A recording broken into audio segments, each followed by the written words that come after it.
setembro de 2020. Aleluia! Dia Nacional da Escola Dominical. E a lição de hoje tem por título Esdras e Neemias combatem o Cristo. Aleluia!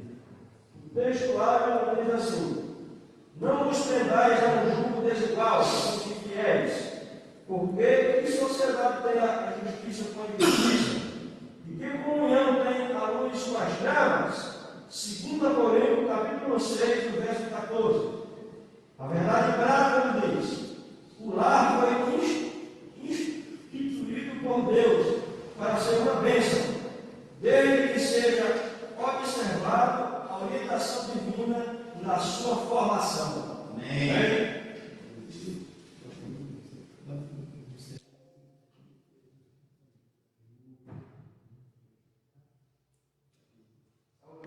Vamos falar do Senhor, e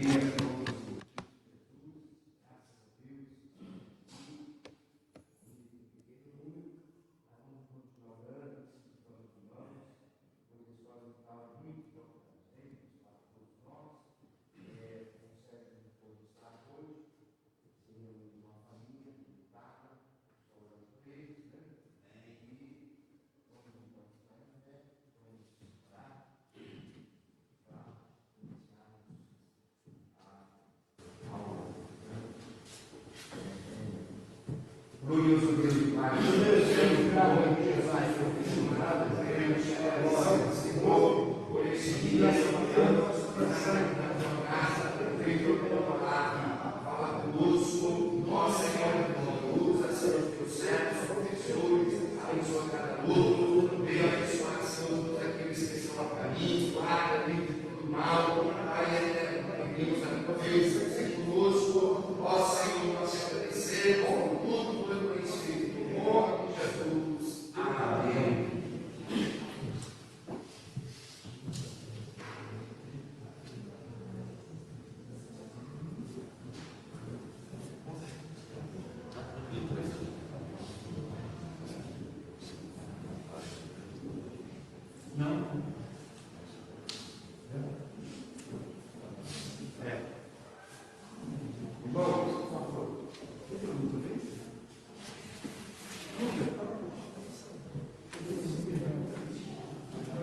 Achei aqui?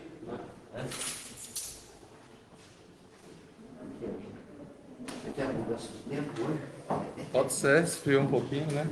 Pode ser, pastor. Tá bom? Tudo bem. Pastor Levi. Isso aí. Tá bom. Zero, isso aí. Tá bom? E aí, né? Achou? Bem. Bom?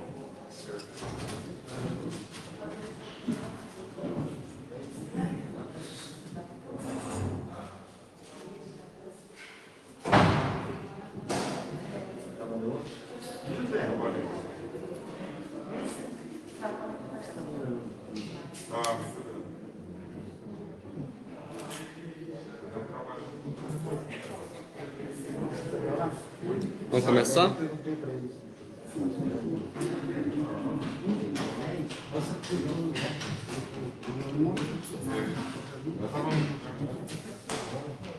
o horário, muito melhor.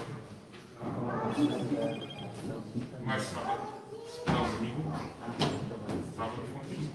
Principalmente agora que eles estão precisando de hora extra, mas depois tende a melhorar. Eu acho que vai. Só os irmãos para o Senhor. Vamos começar? Te espero, irmão Silvio. Vamos. Não precisa correr não, irmão Silvio.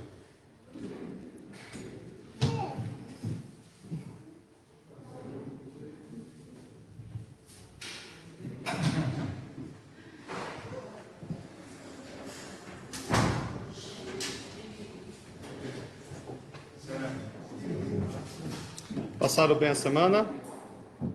Graças a Deus a pandemia está indo embora. Amém. Amém. Vai hoje. Faz parte da vida.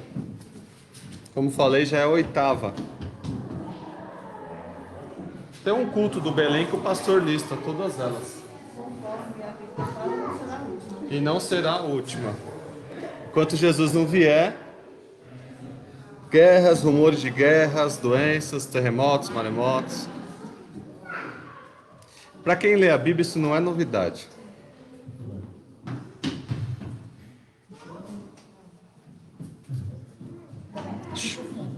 Senta lá, senta.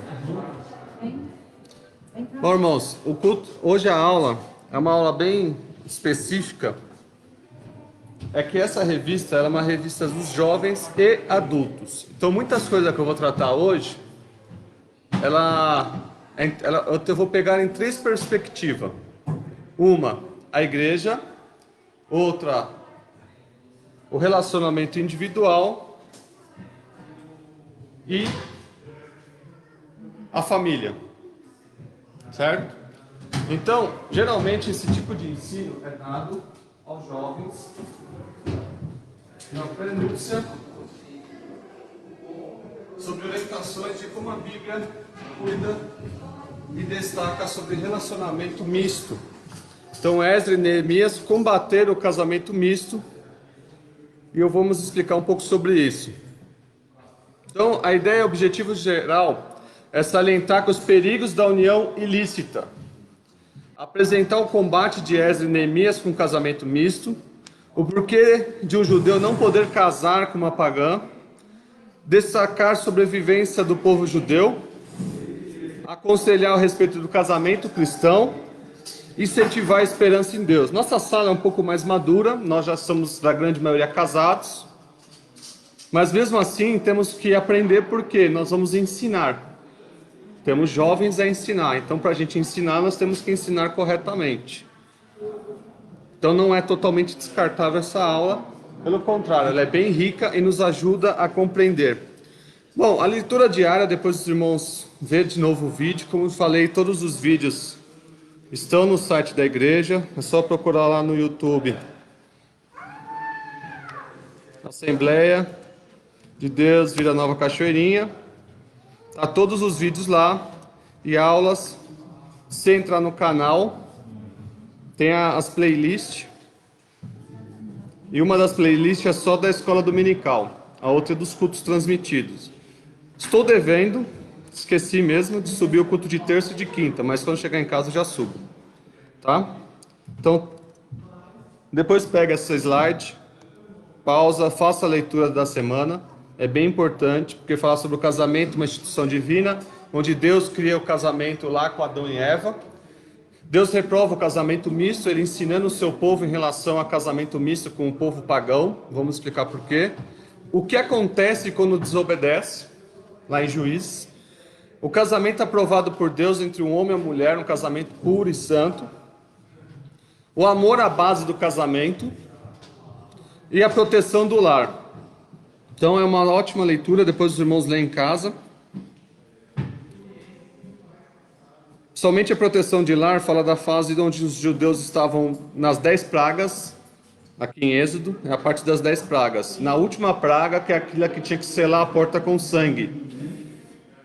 Dizendo a proteção da casa com sangue. Que nós, olhando, voltando para Cristo, é o sangue de Cristo em nossa casa.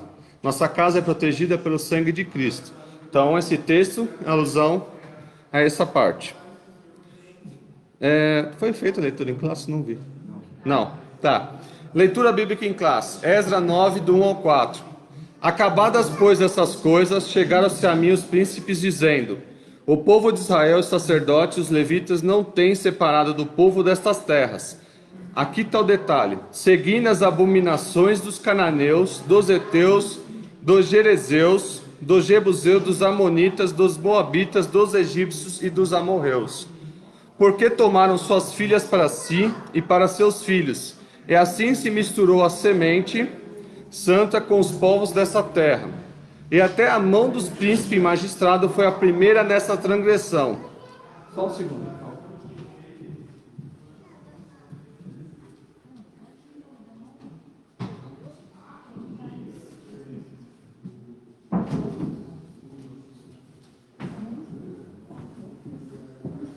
Por quê? Porque tomaram suas filhas para si e para os seus filhos, e assim se misturou a semente santa com o povo dessas terras, até a mão dos príncipes magistrados foi a primeira nessa transgressão. E, ouvindo eu tal coisa, quem fala é Esdra, rasguei a minha veste e o meu manto, e arranquei os cabelos da minha cabeça e da minha barba, e me assentei atônito.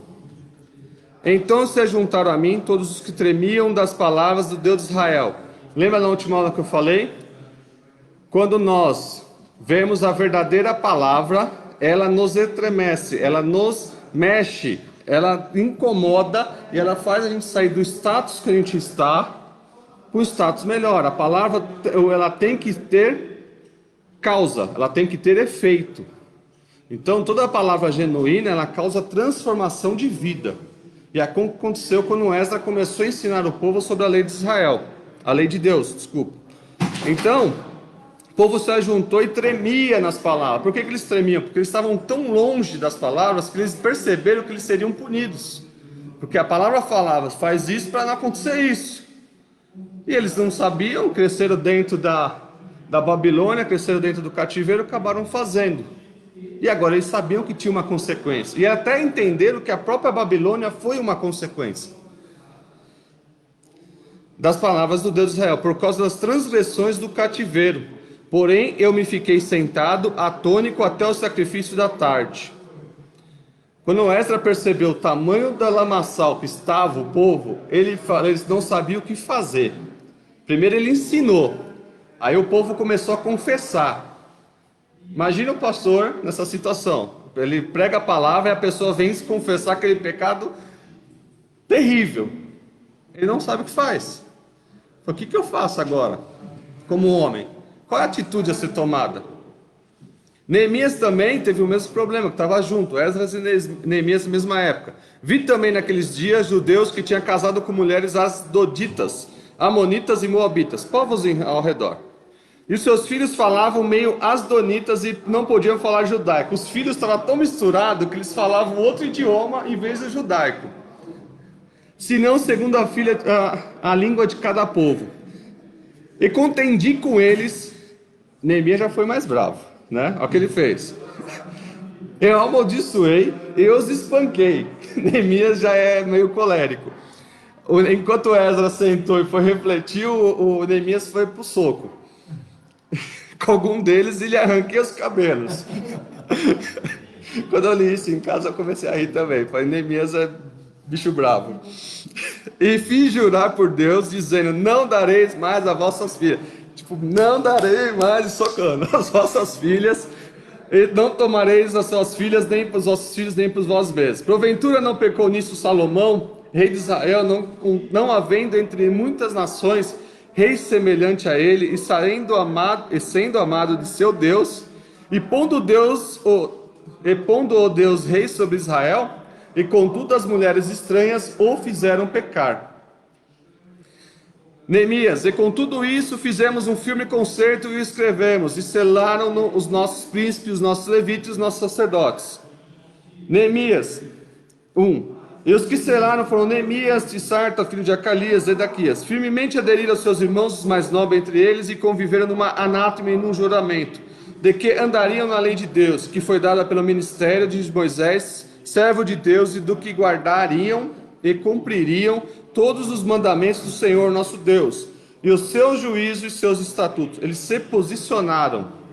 E que não dariam nossas filhas aos povos da terra, nem tomariam as filhas deles para nossos filhos. Então o textuário já foi falado. Não vos prendais a um jugo desiguais como os infiéis. Aqui é Paulo ensinando Coríntios. Que sociedade tem a justiça com a injustiça, e que comunhão tem a luz com as trevas.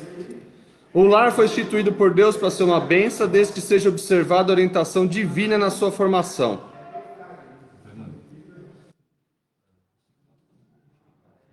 Eu sei, é casa da... Aqui, ó. Estou sem extensão. Introdução. Isso é jugo desigual. Quando duas peças não combinam. Essa aqui segurando entre o burro e o boi, ou vaca, sei lá, não entendo muito, é um jugo, que é a união que faz os dois andarem juntos. Vou abrir um parênteses. Quando Jesus fala, meu jugo é leve, meu fardo é suave, meu jugo é leve, ele está falando disso. que o evangelho dele não tem peso. Mas isso é outra coisa. Fecha parênteses. Mas só para lembrar, isso é um jugo. E quando Jesus fala nessa parte que o evangelho dele, o jugo dele é suave, é esse negócio. Ele não tem peso, ele não massacra. O evangelho dele é leve, livre e solto, sem peso. Então, se a pessoa vive o evangelho pesado, vai ler a Bíblia. Fecha parênteses. Então, nessa lição, nós vamos estudar sobre o grave problema do casamento entre judeus e mulheres pagãs. Veremos como Esdras, e principalmente Neemias, que ficou bem irritado, para solucionar esse problema. E também o que a palavra de Deus diz sobre o assunto.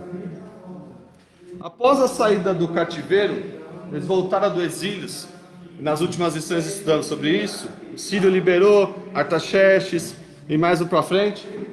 Eles tomavam, só que eles casaram com as mulheres que estavam misturadas. A Babilônia era um povo tão misturado que os judeus que estavam lá em cativeiro também se misturaram.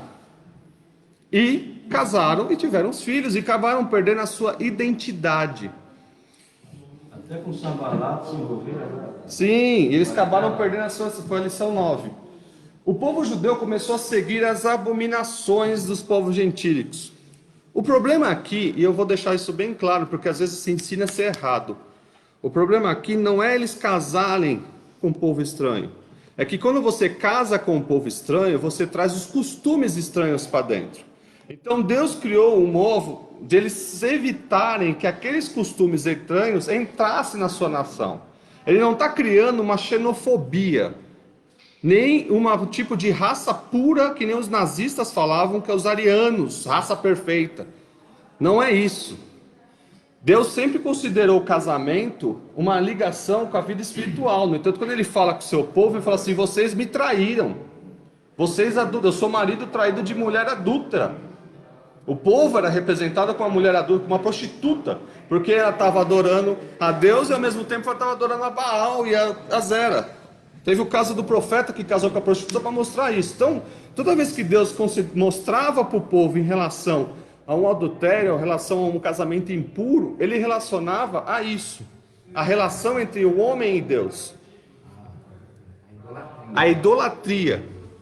Então, quando Deus separou o povo, falou: não, eu quero que você seja um povo separado, ele estava evitando que se contaminasse com os demais povos que estavam todos idólatras.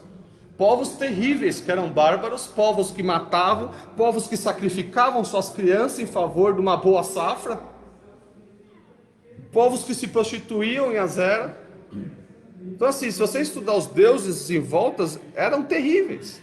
E Deus falou: não se mistura. Só que como que ele ensinava aquele povo que não tinha nem cultura? Vou criar uma cultura. Então, casa entre vocês, cresçam entre vocês, casa com fiéis que crescem. Então, o problema é que, aqui está bem claro, o povo judeu começou a seguir. Quando você casa com uma pessoa, você casa com a pessoa e com a família da pessoa. Quando eu casei com a minha esposa, eu ganhei de brinde com 3 cunhadas. 3 cocunhados, uma sogra e um sogro que depois veio a falecer. E eles viraram a minha família. Os costumes deles começou a entrar na minha. Os costumes da minha família entrou na família da Helenice. E no começo foi um choque cultural. Nosso primeiro ano de casamento, a gente brigou muito. Brigamos mesmo. Por quê? A gente não se entendia. Até um dia que a gente sentou, ele falou assim: olha, por que a gente está brigando? Por causa dos outros. Então vamos fazer uma coisa? Tem muita gente na minha cama. Vamos separar. O que for problema da sua família, você cuida da sua família. O que for problema da minha família, eu cuido da minha família. E nem eu me meto lá, nem você se mete cá. Os irmãos se resolvem. Irmãos, a partir disso, estamos com 13 anos de casado. Acho. O homem não te liga para essa coisa. Acho que deve ser 13. 13 indo para 15, entre 13 e 15. E não tivemos mais problema com isso. O problema é que o povo gentil começou a se relacionar com as mulheres e começou a trazer, e essas mulheres traziam os seus deuses para dentro, traziam os seus costumes para dentro. Quando Esdras foi informado que muitos judeus morando em Judá haviam casado com mulheres pagãs, ele ficou muito angustiado. Ele ficou triste por causa disso, porque eles estavam misturando as coisas já. Rasgou seu vestido, Esdra foi mais implosivo, né? Neemias já foi explosivo. Tanto da sua barba como da sua cabeça, sentou-se atônito na praça. Esdra dobrou seus joelhos diante do povo e orou a Deus. Esdra nos dá um grande exemplo. Quando você não sabe o que fazer, o que ele faz? Não entendi. Ora. Quando você não sabe o que fazer, você ora. Quando você precisa saber o que fazer, você ora. Quando você vai viajar, você ora. Quando você vai pedir conselho, você ora. E o povo chorou porque estava entendendo o que eles tinham feito. Secanias, um judeu conhecido, ele tinha casado com uma mulher estranha e disse diante do povo, foi o primeiro que falar: agora façamos, pois, um concerto com Deus e despediremos todas as mulheres e tudo que é nascido com elas. Aqui nesse caso específico, vamos tomar cuidado com atemporal. As pessoas têm que ler a Bíblia no sentido, isso é nos dado para ensino. Costumes da época, que não se aplicam hoje. Não é porque eu casei com a Helenice, que ela não é evangélica, que a partir do momento que eu assisti a escola dominical, agora eu vou divorciar dela. Não é isso que a lição está falando. Tem gente que é meio, calma. Nesse costume deles, quando Deus permitiu, eles se afastaram dessas mulheres e devolveram elas. Eles realmente divorciaram delas. Mas não é isso que nós estamos fazendo hoje. No Novo Testamento é ensinado para que você ganhe o seu cônjuge pelo seu exemplo. Paulo nos ensina isso. Mulher sábia ganha o seu marido,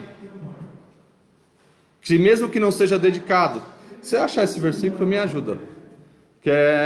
Paulo fala assim para ganhar o seu cônjuge através do exemplo. E que agora fugiu. Então, ele faz um concerto diante do povo, que eles estariam se separando a partir daquele momento das mulheres estranhas. Esdras levantou e fez um juramento, todos que fariam conforme a palavra de Secanias. E falou: vós tendes transgredido e casar-se com mulheres estranhas. Fazei confissão ao Senhor, apartai-vos das mulheres estranhas. E responderam todos: assim seja conforme a tua palavra. Houve uma transformação como nação. Judeu voltou até a sua identidade, que tinha sido perdido na Babilônia. No entanto que a partir daí não tem mais registro de idolatria. A partir do momento que eles voltaram de cativeiro. E até hoje é um povo que segue suas tradições e tentam buscar. Existe casamento? Existe ainda. Mas até hoje eles tentam buscar os princípios. Jonatas e Jazéias. A Bíblia é um trava-língua, né? Jazéias. Auxiliados por 2 levitas, receberam a incumbência de supervisionar esses encerramentos. Então, por ordem, eles foram encerrando esses casamentos, essas comunhões erradas. Neemias já havia enfrentado o mesmo problema no casamento misto. Neemias afastou entre os sacerdotes, pessoas que estavam na frente da direção, trazendo costumes estranhos, porque estavam casados com mulheres estranhas, ou com homens estranhos. E contratou os novos sacerdotes. Ele tirou imagina você tirar todos, chegar lá no Belém, arrancar todos os pastores, vou pegar outros pastores. Ele fez exatamente isso. É chocante, mas é isso que ele fez. Falou: a partir de agora vocês estão tudo errado. Estou falando que tá, mas vai o exemplo. Vocês estão tudo errado. Vou levantar outros.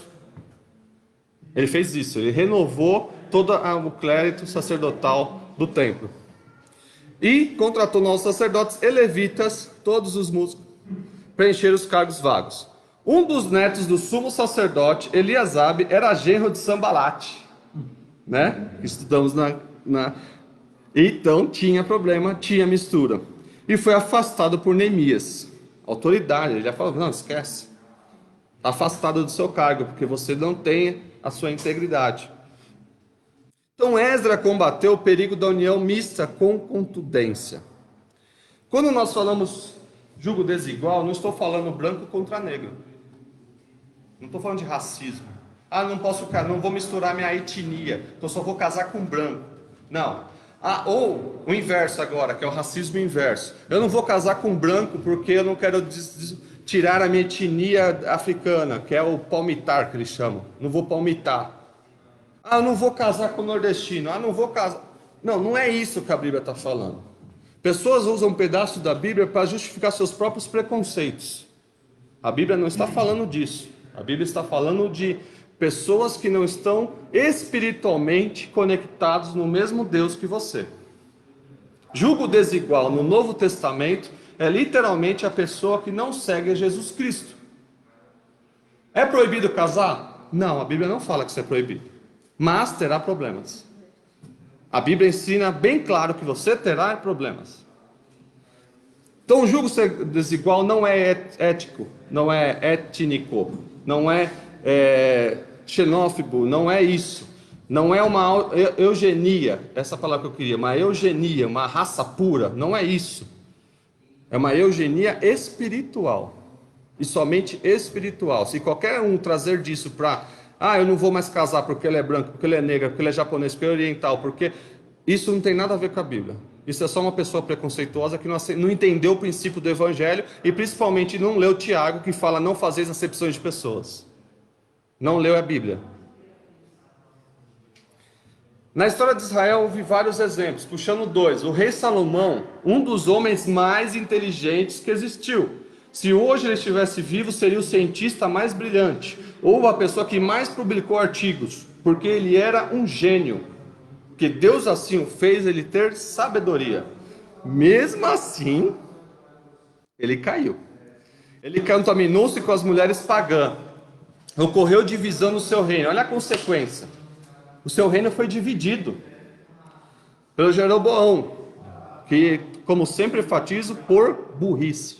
Ele perdeu um reino inteiro porque ele quis ser um ditador. E não seguiu os preceitos de Deus, não ouviu os mais velhos que falavam, alivia a carga do povo. Mas não, quis ser... O rei Acabe casou com Jezabel. Nós conhecemos essa história de Jezabel. Jezabel foi um inferno na vida do rei Acabe, matou um monte de profeta porque ela trouxe com esse casamento da Sidônia, ela é uma princesa de Sidônia, um outro país, ela trouxe o culto a Baal e misturou dentro do culto a Deus. Então, o rei Acabe era um inútil, não se posicionava, ela era a rainha, ela que dominou. Né? Então, 1 Reis 18:4 mostra que Jezabel trouxe o culto estranho. Está em espanhol, vou tentar traduzir. O que é um jugo desigual? Você indo em direção a Cristo e o outro indo em direção ao mundo. Ambos, cansados das brigas, começam as discussões. Imagina você casado dando a escola bíblica dominical e minha esposa sendo passista da escola de samba. Enquanto eu estou aqui, ela está na Rosas de Ouro lá sambando. Dá certo esse casamento? Dificilmente dá certo. Ah, mas ele é tão bom. Ele é tão gente fina. Eu nunca vi, olha, não tem na igreja pessoa tão boa como aquela pessoa. Eu não encontrei, porque os da igreja são tudo, mas olha lá, ele é tão bonzinho, ele é tão amoroso. Tá, mas ele não segue o seu Deus. O que vai acontecer? As discussões vão ocasionar a destruição da sua vida amorosa em algum momento. Você vai desonrar o seu Deus porque você vai agradar o seu cônjuge. E ele vai voltar para o mundo. Se, e somente se, ele aceitar a Jesus Cristo como Salvador, que eu vou falar lá no final, esse quadro muda. Mas a grande maioria não aceita. É mais fácil levar para fora. Fale. E não andarão dois juntos se não estiverem de acordo. Se não estiverem de acordo. Aqui está falando, a ovelha está falando com outra ovelha. Não se preocupe, Clemência. Estou segura que, uma vez que eu estiver casado, ele vai mudar esses pequenos detalhes. Ai, meu Deus. Olha, ele só me bateu no namoro. Quando casar, ele não vai me bater mais. Já ouviu isso? Não, só aconteceu uma vez. Ele é tão amoroso, tão bom pai com meus filhos. Opa, meu.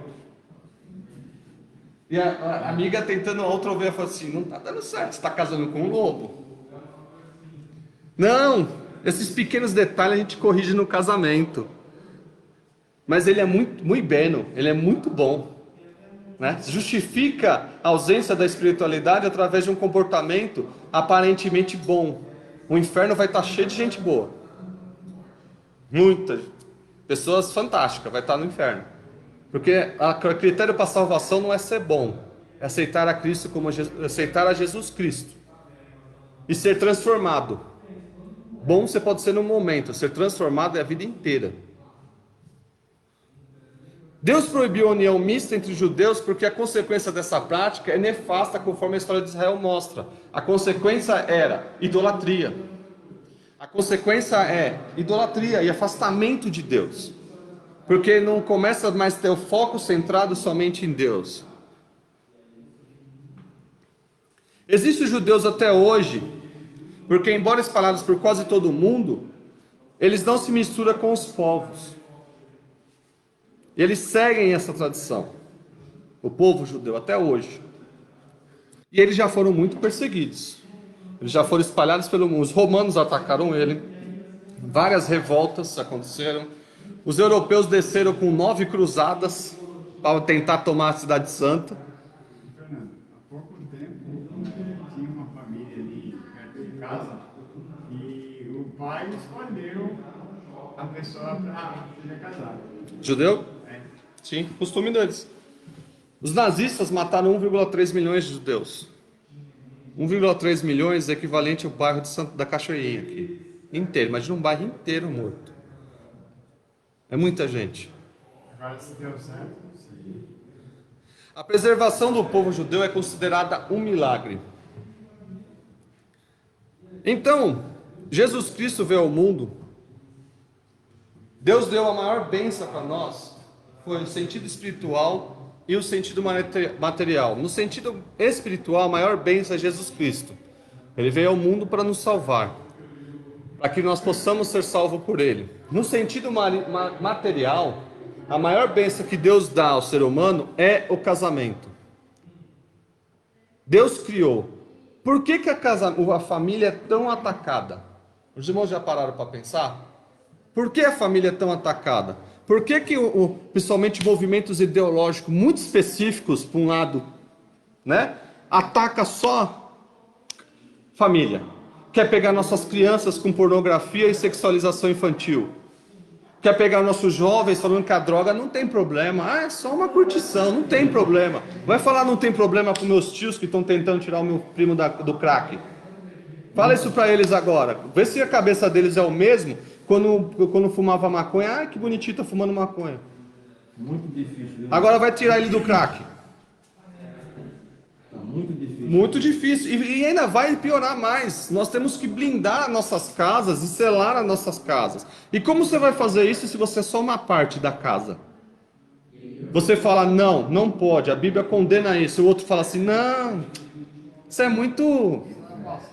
Ah. Que atingir a base do fundamento. Sim, é o fundamento.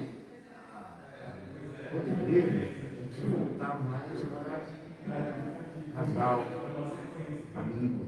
Sim, isso mesmo.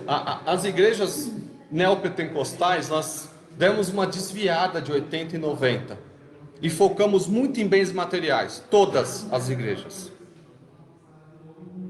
Todas as igrejas. Nós viemos do momento que a gente se segurou e quando soltou tudo.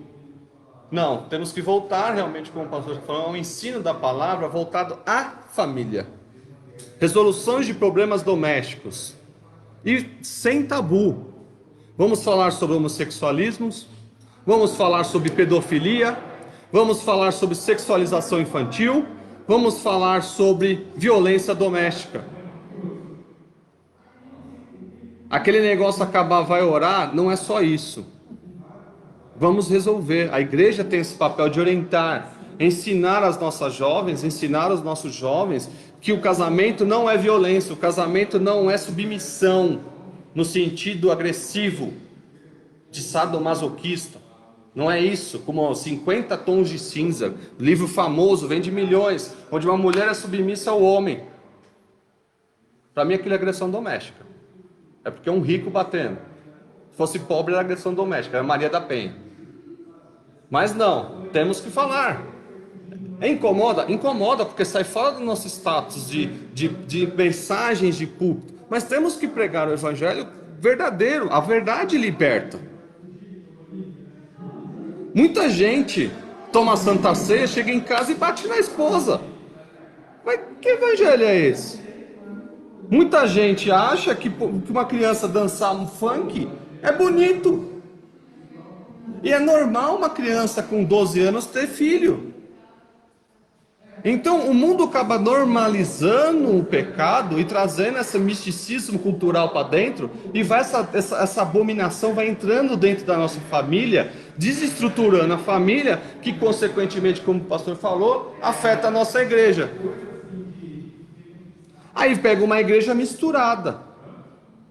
Como que Deus vai se manifestar numa igreja misturada, que não está santificada? Não, mas não tem nada a ver, isso é muito quadrado. Ele é tão bom. Ai, como eu ouvi isso. Ainda ouço.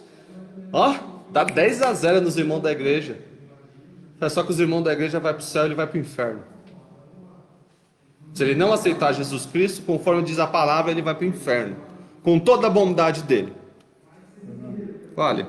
Você falou aqui para mim procurar. É 1 Coríntios 7, versículos, né? Agora é só 8, 38. 1 Coríntios 7? 7, 38. A pessoa acha que o que se dá no casamento vai bem, mas o que não dá faz ainda melhor. Isso é Paulo falando. Paulo falando. Mas Tem muitos aqui. então o sentido material, e ontem eu perguntei, ontem tivemos a palestra muito boa, eu cheguei para minha esposa e falei assim, o que é sucesso?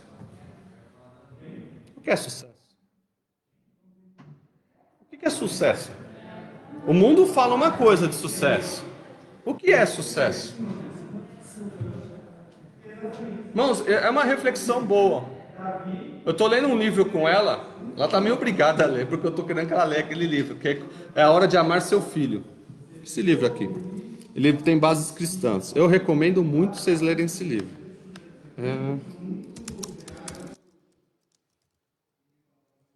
Amar Seu Filho. Esse livro bate, mas bate na Bíblia. Aqui. Agora é hora de amar seu filho. Ele é antigo, nem acha mais para vender. Mas recomendo. Ele pega na Bíblia.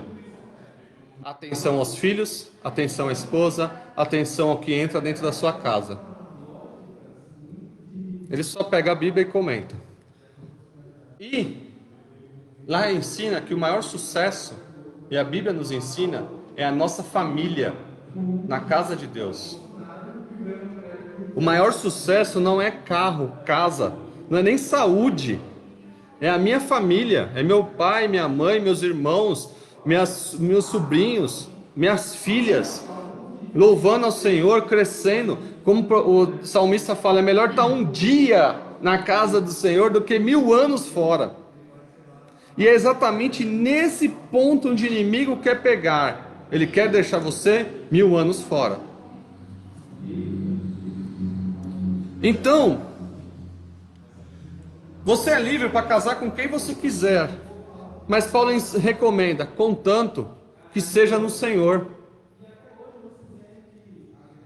Conheço muita gente que casou com pessoas não evangélicas. Conheço no dedo quantas estão dentro da igreja. A maioria está fora. Porque vai afastando. Aquela regularidade dos cultos, não tem mais regularidade do culto. Aqueles cultos de ensino não está vindo mais nos cultos de ensino. Aí, aquele costume mundano já não... Ah, não, vocês são muito radicais. O tempo muda. Vou ver outras opções de igreja. Aí vai pegando... Que a igreja agora você tem é tipo o catálogo, né? Você escolhe o que você tiver de acordo com o seu gosto e preferência. Aí vai escolhendo. O problema não é nem ter outra igreja. A Assembleia não é a única que salva. Quem salva é Jesus Cristo. A questão é que não fica nas outras igrejas. Também não fica. Ela só é uma justificativa para se afastar. Então ela começa... Porque se você pegar os de raiz da Batista, de raiz da Presbiteriana, eles são fiéis a Deus e estão lá, seguindo os costumes deles. Que não é o foco dessa lição, mas eles estão lá. Mas a pessoa usa como justificativo o trampolim para as outras denominações e depois vai trampolim quando vê, tá pulando o carnaval. Tá no bloco lá, gospel. Porque muitas vezes eles pensam em colocar o evangelho encaixado na sua vida. Sim. Não encaixar a sua vida no evangelho. A palavra, ela incomoda. Eu tenho duas ações. Ou eu me adapto à palavra, ou começo a relativar a palavra. Não é bem assim, Vinícius. Você é muito quadradinho. O mundo mudou. Mas em vez de eu me enquadrar na palavra, não.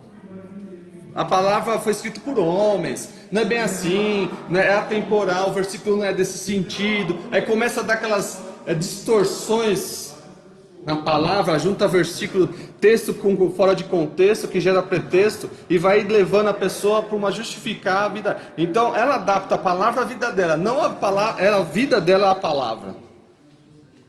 Aí acontecem os problemas, a casa cai porque não tem base, está fundado, está feito em cima da areia. Todos nós vamos passar por problemas. O que acontece? Vem pedir ajuda aonde? Aonde? Na igreja. Aí o coitado do pastor que tem que remendar os cacos com a unção do Espírito Santo. Tentar entender como aconteceu aquele problema, porque a gente sempre pega o final, né, pastor? Pega a explosão, mas não vê o vazamento de gás, não vê a negligência, não vê as outras, só pega a explosão que explodiu o quarteirão inteiro. Os corpos largados para tudo que é lado. É assim que acontece a vida espiritual. Infelizmente, o trabalho ministerial é difícil, porque eu não quero ser pastor. Eu admiro o senhor. Eu estou distante. Porque assim, só pega explosão. É como chegar lá em Beirute, depois que explodiu aquele porto, e recolher os corpos. Até você entender que foi o nitrato que foi guardado lá 1 ano negligente, horas e horas orando, pedindo sabedoria para que Deus mostre o motivo da explosão. Então, o casamento na direção do Senhor enseja a possibilidade de uma felicidade sem limites. O casamento de um cristão com um descristão, nem sabia que essa palavra existe, com muita probabilidade será uma infelicidade. Ah, mas o meu não é. Tá, mas quando Jesus vier, você sobe, ele não vai. Isso é felicidade? É isso que você quer para o seu cônjuge? Como você sabe disso? Bíblia, depois eu mostro. Ah, mas os dois estão na igreja e o casamento não está dando certo. Estar na igreja não é ser cristão. Estar na igreja tomando ceia, aparecendo de terno aqui todo dia, não é ser cristão. Ser cristão é seguir as palavras de Cristo, ser um representante de Cristo na terra e frutificar frutos do Espírito. A pessoa que não tem frutos, a árvore dela tem que ser... Pode ir. Jesus fala que a árvore sem frutos é cortada. Mas Provérbios fala que mesmo uma árvore cortada ainda pode ser regenerada. Vou pegar uma água ali, tá?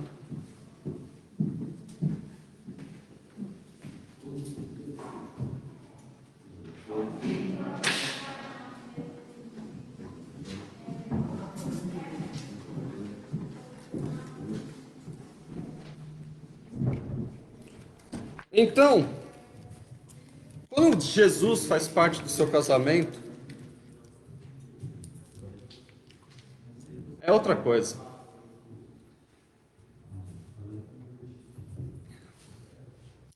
Perguntaram para minha esposa assim: 60% dos casais, 60% dos divórcios aconteceram recentemente foi por causa da pandemia. Porque os dois trabalhavam, ficavam distantes, aí agora foram obrigados a conviver no mesmo teto, caiu a ficha. Isso é estatística, vocês podem procurar. E as pessoas aumentou o índice de divórcio, aumentou assim, um colega meu advogado exatamente disso, ele falou que está ganhando dinheiro a rios. Falou que nunca ganhou tanto dinheiro como na pandemia com divórcio. Porque a pessoa vivia numa bolinha de cristal, numa farsa. Aí quando veio a pandemia, Deus botou os dois juntos dentro da mesma casa, a máscara caiu. A máscara você só usa fora de casa, né? Dentro de casa você não tem máscara. Você pode enganar a igreja inteira com 1000 membros. Mas você quer sua real posição como cristão? Pergunta aos seus filhos. Pergunta à sua esposa. Não engana. Ninguém me conhece mais do que a senhora Helenice. Ninguém. O Fernando Real. Teve um tempo, no ministério, nós separamos o emprego, pastor, ministro, né? A esposa tem que fazer uma carta redigida por ela, como é a situação do obreiro dentro de casa. Sim, e acho justíssimo. Acho justíssimo. Eu vou só repetir, o pastor está falando que quando o obreiro era separado, a esposa tinha que fazer uma carta de próprio punho falando como é ele dentro de casa. Fantástico. Acho que tem que ser isso mesmo. Porque tem muita gente, e a Bíblia fala disso, que é trigo e joio, é bíblico, que vem com o terninho da hipocrisia. Aqui está perto de Jesus, mas em casa está perto do cão, né? Ou como que o meu pai ensinava na escola quando ele dava aula, vamos morar na igreja, né? O meu pai ensinou isso uma vez, uma criança falou para o pai dele assim, vamos morar na igreja, que lá isso é tão, né, tão maravilhoso. Então, o casamento no Senhor está baseado, se eu não me engano, é Lucas capítulo 6. Deixa eu ver se está certo. Foi o que foi lido no meu casamento, isso. Os 2 pilares. Eu não lembro se é 6 ou 9. Ver. Casa sobre a areia. 6, porque é uma. Eu acho que é o 9.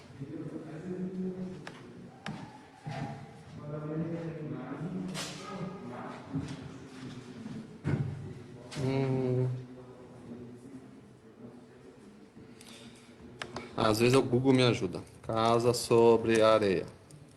Bíblia. Deu branco. Mateus 7, 24. Não está nem em Lucas. Mateus 7, 24 ao 27. Isso é um casamento cristão. Todo aquele, pois, que escuta, isso leram no meu casamento. O pastor que leu no meu casamento, o pastor Anésio, ele leu e falou assim, vou olhando para nós. Todo aquele, pois, que escuta as minhas palavras e as pratica, assemelhá-lo-ei ao homem prudente, que edificou sua casa sobre a rocha. O que é a rocha quando falamos em rocha na Bíblia? Jesus. Ele é a pedra de esquina. E desceu a chuva e correram os rios e assopraram ventos e combateram aquela casa. E não caiu, porque ela estava edificada sobre a rocha. E aquele que ouve as minhas palavras e não as cumpre, venho na igreja, ouço, o pastor até prega legal, eu vou lá no culto de jovens, lá, e chega em casa, não as cumpre. É fake, né? Aquele que ouve as palavras e não a cumpre, compará-lo-ei ao homem sensato, que edificou sua casa sobre a areia. E desceu a chuva, e correram os rios, e assopraram os ventos, e combateram com aquela casa. Vocês perceberam que os problemas chegaram para as duas? O mesmo problema, a mesma tempestade. Mas a segunda caiu, e foi grande a sua queda. Então, um casamento no Senhor, ele é puro, porque ele segue os preceitos bíblicos. E quando eu falo casamento no Senhor, não é porque ele casou com outro crente, é que ele casou com outro cristão. Crente, qualquer um é. Até o diabo é. Meu avô fala que o diabo é crente, que ele conhece, ele estremece, mas não obedece. Ele só crê, ele sabe quem é Deus, ele sabe o poder de Deus, as imitações, até onde Deus pode acabar com ele quando quiser. Ele conhece, ele estava do lado. Ele era, na hierarquia, o mais próximo de Deus. Mas o cristão é diferente. Então, quando você casa com uma pessoa que é cristã, os dois andam juntos, em consonância. Vamos fazer culto doméstico? Vamos. Pedro fala que se você não estiver em consonância com a sua esposa, nem a sua dedicação à oração vai ser ouvida. Se eu não estiver em consonância de fazer um jejum, ou uma oração, ou um culto com a minha esposa dentro da minha casa, vamos fazer, os dois não estiver no mesmo sentido, a oração não é ouvida, porque já há um conflito em casa. Aí entra aquelas pessoas que largam a casa a favor da obra, mas esquece da casa. A obra perfeita é você levar a sua família inteira para a obra. Que nem um missionário. O missionário leva a família inteira. Todos são missionários. A esposa é missionária, os filhos são missionários, são todos missionários. Ela vai ficar a família inteira. Uma perfeita união entre os cônjuges envolve o corpo, a alma e o espírito. Jesus disse: não são mais dois, mas uma só carne.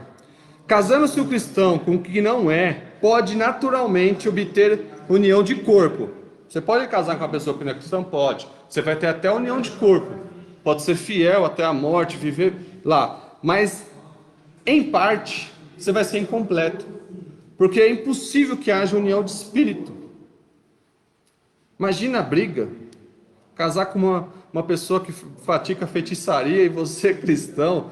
Você não sabe se você está dormindo, se tem que expulsar o demônio dela à noite.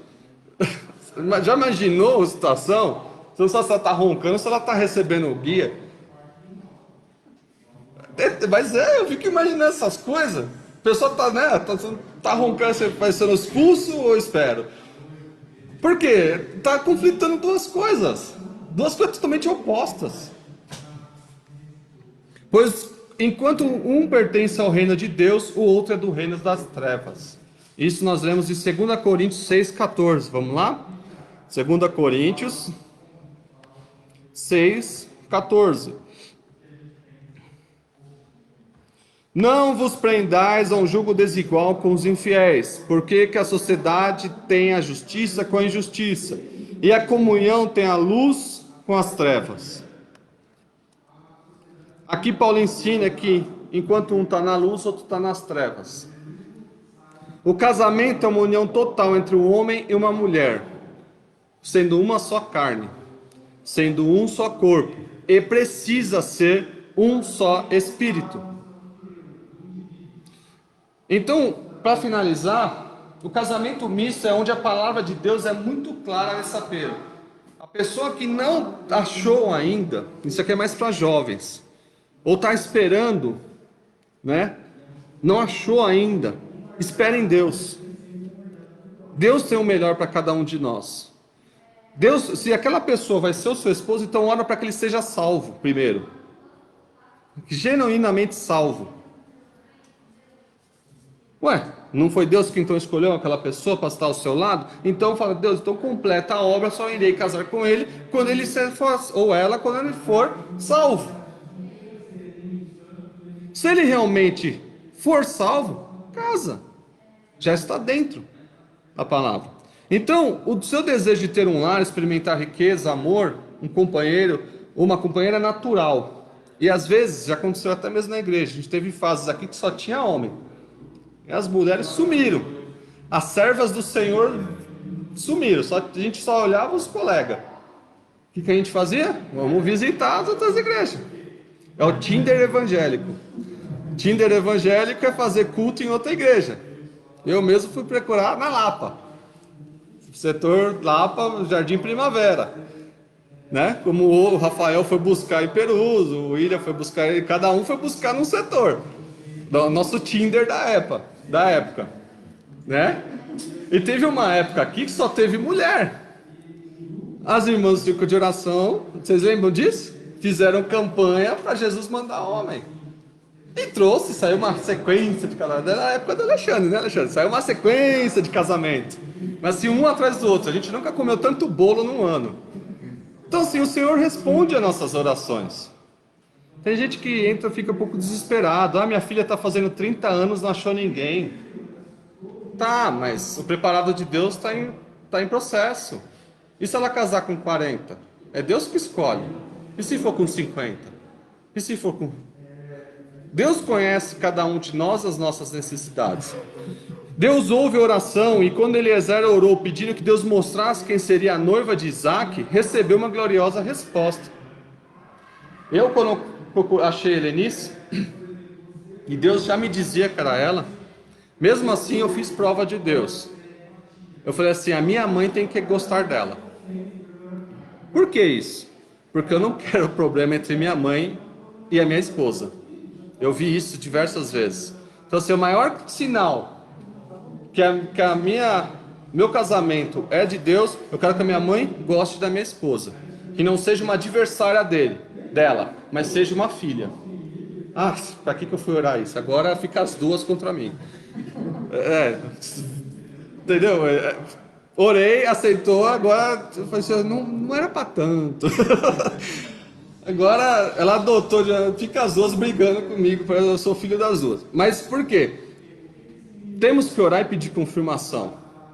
Tive várias oportunidades fora da igreja, mas eu não sentia, eu ficava imaginando, isso vai dar rolo, isso vai dar problema. A tendência de me levar para fora é muito forte. Primeiro é Deus. Então, fui procurar. Quando eu conheci, graças a Deus, estudei com meu cunhado, que descobri que era evangélico e tinha irmãs. Falei, que legal, vamos conhecer a sua igreja, né? Vamos ver o Tinder. Aí eu fui lá conhecer a Primavera, conheci a Helenice. E estamos aí, 15 anos casados, com 3 frutos. Vai vir a terceira, se Deus quiser, agora próxima semana. Entre a próxima e a outra, até outubro vem. Tá, logo tá aí mais uma para apresentar. Tá, mas a pessoa é tão boa, eu achei, trabalha comigo, é tão gentil. Por que eu não posso casar? Porque ela ainda não aceitou a Jesus. Para aceitar Jesus não é você gostar só de Jesus. Tinha um colega meu que amava Jesus, mas não seguia nada. Tinha outro que conhecia tudo de Jesus, você podia discutir qualquer coisa, mas também não seguia. Como aceita Jesus? Primeiro, confissão de fé. Se com a sua boca confessar que Jesus é o Senhor e crer em seu coração que Deus o ressuscitou dentre os mortos, será salvo. Segundo, crer sem fé é impossível agradar a Deus, pois quem dele se aproxima precisa crer que ele existe e que recompensa aqueles que o buscam. Acho que hoje eu vou acabar mais cedo. Confessar. Se alguém confessa publicamente que Jesus é o Filho de Deus, Deus permanece nele e ele em Deus. Publicamente aqui não é só na igreja, é em todos os lugares. Todos os lugares. Uma vida com Jesus. Arrependa-se, cada um de vocês, seja batizado em nome de Jesus Cristo para o perdão dos seus pecados. Eles receberão dom do Espírito Santo, Atos 2:38. A pessoa pode ser boa, a pessoa pode ser gentil, pode ser melhor que todos os jovens e homens e mulheres dessa igreja, mas se ela não aceitar a Jesus Cristo, ela irá para o inferno. Porque o único critério da salvação não é ser bom, bom é consequência. O critério da salvação é aceitar a Jesus Cristo, em confissão de fé, em crer, confessar e o batismo, uma vida com Jesus. Se a pessoa não atende esses critérios, ela não está salva, o melhor marido ou esposa que ela seja. Por isso, quando Deus fala sobre casamento misto, Ele está falando para não deixar entrar pessoas que te tiram da presença dEle. Ele é ciumento. O Espírito tem ciúmes. E se você o ofender, ele vai embora. Certo? Fale, pastor. Na sequência de todos os tópicos, necessário que haja constantemente Continuidade. na prática não só no conhecimento, mas na prática. Confissão de fé, crer, confessar uma vida com Jesus, né? Buscando o aperfeiçoamento. O crescimento espiritual. Santificação. E até o fim da sua vida. Né? O que nós aprendemos ontem como Kaizen. Uma vez salvo para sempre. Não. Ai, Jesus salvou o coração. Jesus é carniceiro, só quer coração. Trazer a responsabilidade e mostrar que ele precisa ser um cristão mesmo e procurar fazer o que Jesus fez. Sim. Aí sai fora. Uma vida com Jesus é seguindo sempre o crescimento espiritual. É aprendendo, é o que nós fazemos todos os dias, aprendendo todo dia. Nós vamos errar. Erro muito. Mas todo dia eu tenho que ler a palavra e me ajustar a ela. Eu não posso fazer a palavra me ajustar, eu tenho que me ajustar a ela. Lá está errado. Mesmo que eu não goste. Mesmo que o meu corpo, minha carne não goste. Então a vida com Cristo não é, como o pastor falou bem, não é o salvo uma vez salvo para a fé. Ele foi, aceitou Jesus, se batizou, mas sumiu. Mas que vida é essa com Cristo? É a mesma coisa que eu casar com a Helenice e vou sumir. Daqui 50 anos eu apareço com a Helenice para ver como que está o nosso casamento. Porque toda vez que a vida espiritual é tratada na Bíblia, eu falei no começo, é uma relação, é um casamento. A vida espiritual, Deus fala isso para o seu povo. Vocês me traíram, vocês adulteraram, vocês foram idolatrar outros deuses. Vocês se prostituíram. Então, a vida espiritual é um selo que você faz, um pacto, um juramento que você faz com Cristo, e você tem que seguir e ser fiel até a morte. Quando você é batizado, o que o pastor fala? Você aceita Jesus Cristo, o mesmo pastor Jara que me batizou, ele falou, você aceita Jesus Cristo como Senhor e Salvador da sua vida e jura segui-lo até o fim ou até que ele venha? Juro. Novo nascimento. Foi essa a palavra. Então, não adianta ser bom, não adianta ser um ótimo, se não estiver dentro, não tiver uma vida contínua de crescimento espiritual, né? Um ótimo livro também para ler é O Peregrino. Esse livro é antigo, 1700 alguma coisa. Recomendo muito a leitura. Ele mostra a batalha da vida, do segmento de você seguir, Peregrino. Os jovens estão lendo esse livro.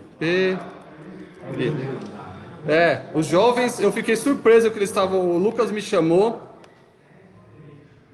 Livro. Esse aqui. Acho que é esse aqui, deixa eu ver. John Boyle. Não, cadê a capa? Cadê a capa? Esse mesmo, né? A ideia aqui não era fazer propaganda da Amazon. Esse aqui. Abrir uma nova janela. Esse aqui mesmo. O Peregrino, tem várias capas. Ele mostra um cristão que aceita Jesus. O interessante desse livro é que ele tem um peso nas costas, né? Aí ele acha uma Bíblia. E conforme ele vai lendo a Bíblia, aquela mochila cai. E ele vai seguindo e vai mostrando as tentações. É uma história, como se diz? Analogia? Não é bem. Uma alegoria, isso, obrigado. Uma alegoria da vida cristã baseada em versículos bíblicos. Então ele vai contando uma história de um homem que está numa viagem, mas em compensação ele está trazendo por trás o sentido, a fundamentação da fé cristã. Recomendo muito ler esse livro também. Ouça o bom conselho e espera em Deus. Para concluir, incrivelmente dentro do horário, até um pouco mais cedo. Não, acabou, não tem mais. João 17, 14, 16. Lê comigo, por favor. João 17, 14 ao 19. Dê-lhes a tua palavra, e o mundo os odiou, porque não são do mundo, assim como não sou do mundo. Não peço que os tire do mundo, mas que os livres do mal. Não são do mundo, como eu do mundo não sou. Santifica-os na tua verdade, a tua palavra é a verdade. Assim como tu me enviaste ao mundo, também eu os enviei ao mundo. E por eles me santifico a mim mesmo, para que também eles sejam santificado na verdade. Tem tanta coisa aqui, tanta coisa aqui. Essa é a nossa vida cristã. Nós estamos no mundo, nós não somos, estamos sujeitos às coisas do mundo, mas mesmo no mundo precisamos nos santificar. E uma forma de santificar é evitar casamentos estranhos, que nos afastam de Deus. E Jesus fala assim: vocês terão aflições, mas santifica-se na palavra. A palavra é nosso guia, a palavra é nossa direção. Se tu estiver na palavra, eu sigo. Por isso tem escola dominical, por isso tem culto de doutrina, tem uns cultos que vem ensinando a palavra. Irmãos, eu encerro e abro para perguntas. Porque, pergunte. Pode preencher. Pela primeira vez em 13 lições eu acabei antes do tempo. Não sei que milagre é esse hoje. Deixa eu fazer uma observação. Fale. Com relação às reações esboçadas por Neemias e Esdras, que rapou a cabeça, raspou as vestes, né? E até esbofeteou, eu não vejo nenhuma diferença em relação àquela passagem que o Senhor Jesus chegou na porta do templo e chicoteou os comerciantes. Quer o português bem claro? Ainda que as circunstâncias sejam um pouco diferentes, mas o conteúdo eu vejo o mesmo. Eu gosto de usar o português bem claro para ficar bem chocante. Imagina você estar 70 anos num cativeiro por causa de um pecado, aí Deus te perdoa e você sai do cativeiro. Quando você chega lá no lugar, você vê o mesmo pecado que levou ao cativeiro. Não é indignante? Você não fica doido da vida? Eles saíram, sofreram 70 anos, Esdras nasceu dentro. Imagina você nascer num país e saber que você pertence a outro. Que tudo aquilo que você aprendeu não é teu, tua cultura é outra, sabe? Ele nasceu, aí ele chega no lugar e vê que está acontecendo o mesmo problema. Idolatria, casamentos, os povos entrando. É indignante. E essa reação humana de Esdras e de Neemias. Neemias um pouco mais explosivo, que ele até espancou alguns, a Bíblia fala isso. Esdras já um pouco mais cristão, né? Ele foi orar. Me segura, Jesus, se não espanco. Então, acho que Esdras foi nesse sentido. Por quê? É indignante você ensinar a palavra. Eu passo por isso. Eu tenho um primo que é drogado, você já falei isso. Dá vontade de espancar ele. Você ensinar a palavra de vida para ele, você mostrar as coisas que existe um caminho melhor, que o que ele está escolhendo está destruindo ele, a família dele, a vida dele e a alma dele, porque isso não vai dar consequências. O salário do pecado é a morte de inferno, e a pessoa não aceita.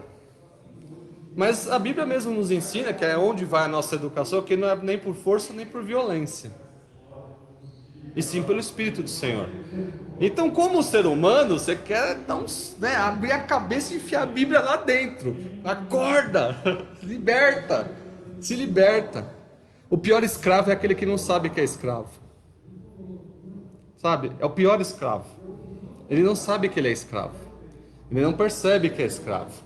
A gente mostrou isso. Então, Esdras e Neemias foi nessa reação. Eu vejo eles nessa reação. No caso de Jesus, ele demonstrou a pureza do templo. Ele mostrou que como homem, ele também ficou, tem a casa do meu pai, aqui não é lugar de ladrão de comércio. Aqui não é lugar para fazer negócio no meio do culto. Não se vende Avon no meio da pregação. Não se vê o WhatsApp no meio quando o pastor está lendo a Bíblia.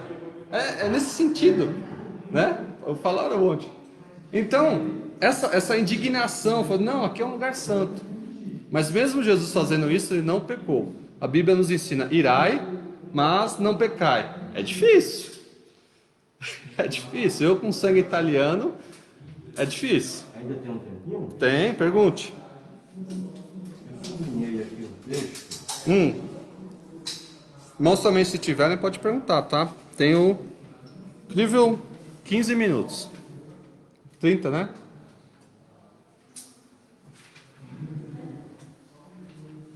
Diante daqueles fatos diante daqueles fatos que ocorreram lá, e eles fizeram um concerto, né? Se arrependeram, fizeram um concerto. Prometeram de se consertar.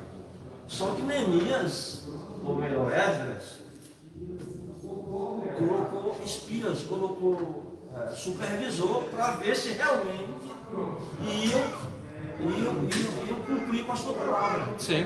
Dois levitas, né? Para supervisionar. Esse não serviu como exemplo, que é o papel do Espírito Santo. Você fala que aceita Jesus, o Espírito Santo vai te observar. Você está aceitando mesmo?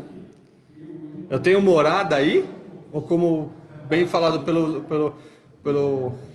Nossa, foi o nome. Vinícius. Eu nunca morei aí. Você falou que aceitou, veio aqui na igreja, paga de gatinho com um terninho, mas nunca deixou o Espírito Santo morar. Então, a lição nos dá como exemplo esses dois espias, que é a vigilância constante. Que apesar, não é só falar, eu jurei que eu vou seguir a Cristo e vou jurar. Não. Existe o Consolador, que ele tem que fazer morada. Falar que é crente é fácil. Quero ver você ser cristão. Dar frutos. Né? Conhecereis as árvores pelos frutos. Fale. Quando Pedro estava lá, naquele momento em que as pessoas estavam bêbadas, né? Sim. E eles falaram assim, a tua fala te denuncia. A tua fala te denuncia. Porque ele já tinha sido lavado, né? O próprio Jesus falou, vocês são já lavados. A forma que nós somos observados por milhões de testemunhas. Nós pregamos o evangelho sem saber. A pessoa que segue a Cristo prega o evangelho sem saber.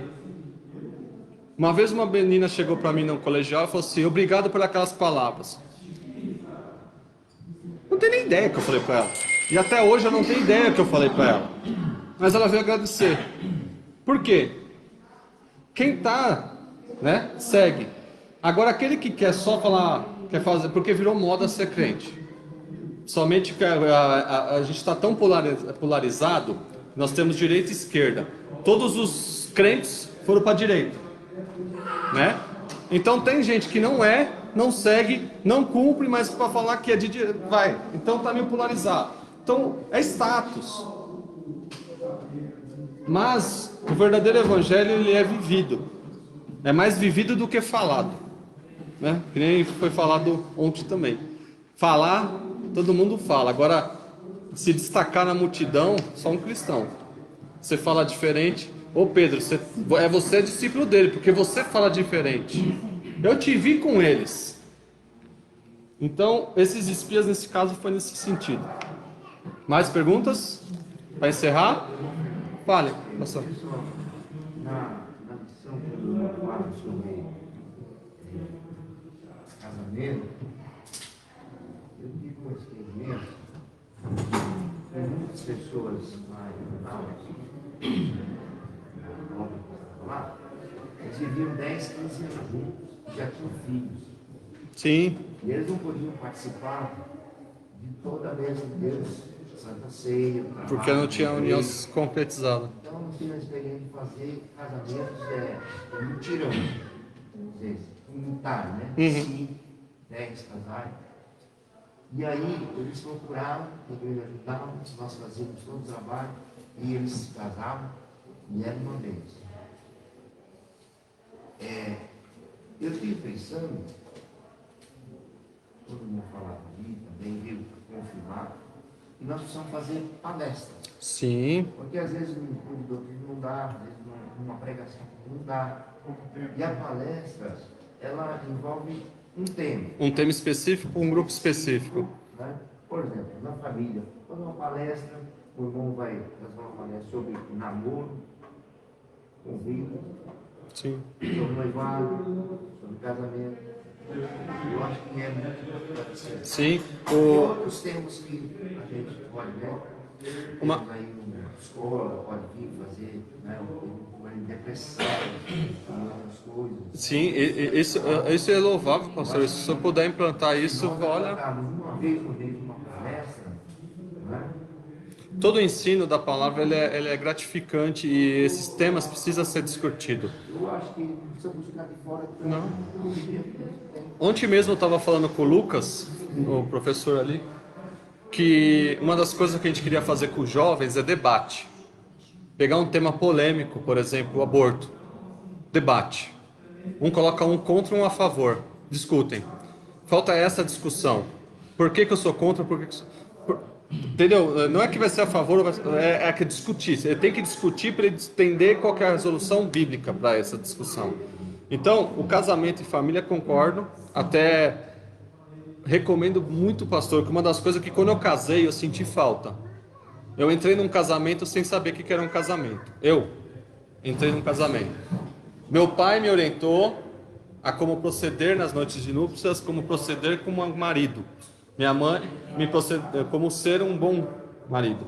Então meus pais me orientaram, e graças a Deus eu tive essa base dos meus pais. Mas na época, na igreja, não lembro nem quem era, nós não tínhamos escola para casais. Não tivemos na época, eu e minha esposa, assim, a gente sentiu a foto assim, como legal, a gente casou, o que a gente faz? Porque era dois jovens, eu tinha 26, ela tinha 24. 24, né? E você cresceu no evangelho, você não veio do mundo. Eu cresci no evangelho, eu não vi do mundo, né? Eu fui criado desde pequeno. Então eu senti essa diferença. É um namoro avançado evangélico, né? Casamento evangélico é um namoro avançado. Então, sim, precisamos. Temos jovens. Eu penso assim, o pastor é tão difícil. Sim. O casal chega, eu vou casar o mês que vem. Mas a situação do senhor, eu entendo. Eu procurei, vai casar, com noiva. Pelo menos uns 3 meses de ensino, entendeu? Sim, e nós temos jovens para casar, né? Precisam sim ter. E infelizmente, quando nós não temos, acaba buscando em outras fontes. Tem fontes boas? Tem. Mas também tem fontes ruins. Então, eu sou totalmente válido. Sou suspeito até de falar. Nós devemos sim ter essas palestras de assuntos específicos, assuntos para casais, discipulado. Quanto mais estudar, melhor. Amém? Obrigado. Vejo os irmãos na semana que vem. Vigilância conserva pura a igreja. Simples, rápida e objetiva.